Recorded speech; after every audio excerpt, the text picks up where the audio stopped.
and garlic and coriander. We need to cut tomato and onion in the small pieces. We will add salt and masala to be tasty. You can put tomato, onion, garlic and coriander.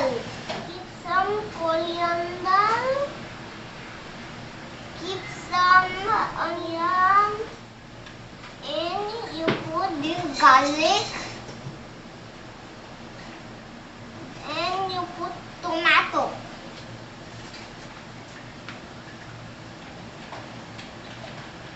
And mix it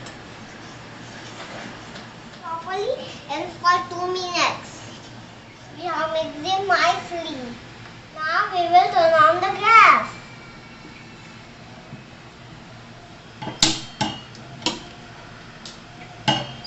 Put the frying pan. Now the pan is hot. We will put the omelet.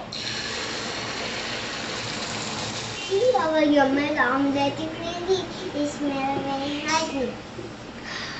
I will enjoy the omelet. You can make it. It's very easy.